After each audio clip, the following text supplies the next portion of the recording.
So Napoleon was directed by Ridley Scott and it stars Joaquin Phoenix and Vanessa Kirby. And it's about Napoleon Bonaparte, played by Joaquin Phoenix, as he rises to power in France, becomes the ruler of France, causes several wars, gets involved with a woman named Josephine, played by Vanessa Kirby, the Battle of Waterloo, so on and so forth. So this was a movie that I was both interested in but worried about. I was interested in it because Joaquin Phoenix and Ridley Scott were reteaming after Gladiator, and Joaquin Phoenix, in my opinion, he's not an actor who chooses movies just for, acting, just to, make a quick buck or something. He's very picky about the movies that he chooses, and, he's done two movies this year, this and Beau is Afraid. And I do think that's interesting. Ridley Scott's, even though he's made some incredible movies throughout his career, Alien, Blade Runner, in recent years, Ridley Scott has not been consistent. He has been, for every good Ridley Scott movie, there's always a bad Ridley Scott movie. For every The Last Duel, there's a House of Gucci. So this was a movie I was like wondering, are we going to get the good Ridley Scott or are we going to get the bad Ridley Scott? This is more medium Ridley Scott. This isn't as bad as something like, say, House of Gucci, but I don't know if I'm going to like this movie as much as, say, The Last Duel. It is better than Exodus, I'll give it that. So, I'll start off with things I do like in this movie. First off, Joaquin Phoenix, I think, is excellent in this movie. Joaquin Phoenix always delivers a great performance no matter what. I think he's very good in this movie. I kind of like the angle they kind of take with him. He's kind of childish throughout this entire movie. I do think that's kind of an interesting angle to kind of take this character, and it's like less about like the physical appearance, because like obviously people made fun of Napoleon and it's like, oh, he's like a short person. But no, it's like, it's less about like him as a person, like how he looks. It's more about how he acts. And it's like, it kind of shows in this movie. The way he behaves, the way he acts in this movie is like, that's kind of childish. And it's like, okay, that kind of makes sense. Vanessa Kirby's also really good in this movie too. She's not in the movie as much as I thought. I do think her presence is there, but it's also, I thought her performance was good. Not as good as Joaquin Phoenix, but it's definitely an interesting performance. Kind of like an interesting take on like how they how they show power and like how the dynamics work in this movie. It's very interesting. Meanwhile, the battle sequences are astonishing. They're some of the best battle sequences I've seen all year.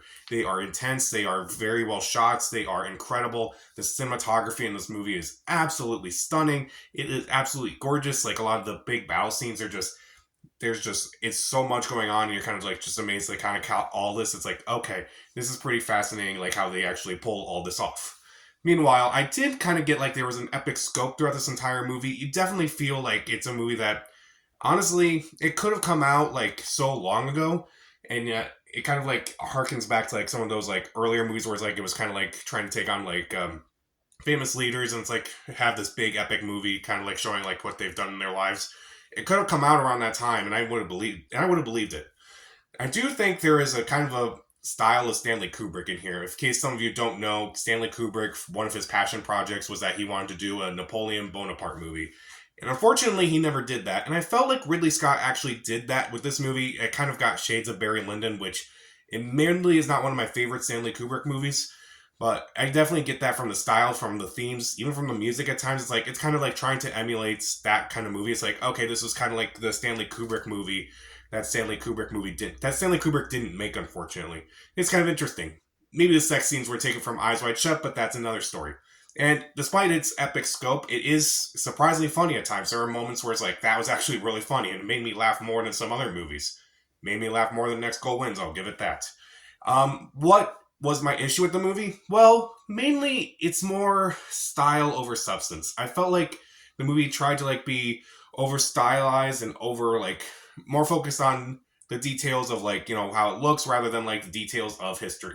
Now, I have a nitpick with movies. It's like, filmmakers kind of make these movies that are based on the lives of these people. And it's like, okay, your life was so interesting and so fascinating. It's like, why not take that movie and take that life and turn it into a movie? And if they constantly change things from life to movie, and I'm like, if someone's life is so fascinating, why would you change things about their life to suit your movie? I don't know. Again, it's mostly style over substance for me. It's like, it's focusing more on that rather than like being historically accurate. So, also, the pacing. Some movies are really long, but you never really feel that. You never really feel the length. Napoleon, I kind of felt the length at times. I'm kind of thinking, just kind of wrap up. And it's like, there are times where I'm watching this movie, it's like, I think it's going to wrap up, and I'm like, I don't know. It's like, it's just wrap up. Just finish up already. It's like, it's already too long. I feel like if this was like a mini series, maybe I would have bought it a little bit more. And admittedly, the modern day music to me just did not work. I don't know why they thought that was a good idea. It just, to me, it was more of a distraction rather than like an artistic choice. Like, why? Why? I know some movies have done that before where it takes place several years in the past and yet they use modern music. It's weird. It's always been weird to me. I don't know why movies keep doing that. So, even though Joaquin Phoenix and Vanessa Kirby are incredible, the battle sequences are pretty cool, and I do appreciate some of the visual styles, and I do kind of like get a Stanley Kubrick vibe from this movie. I guess to me, it's just more style over substance. The pacing is a bit too off, and again, the music choice is just too weird. It is a noble effort, but I wonder if it was like if done from a director who was more consistent with their work, maybe it would have been better. Again, Ridley Scott is an incredible director, but this one, not his best. I'll talk about Gladiator next year when Gladiator 2 comes out. That was a much better movie that they worked on. So I'll give Napoleon 2.5 out of 4 stars. Stream it.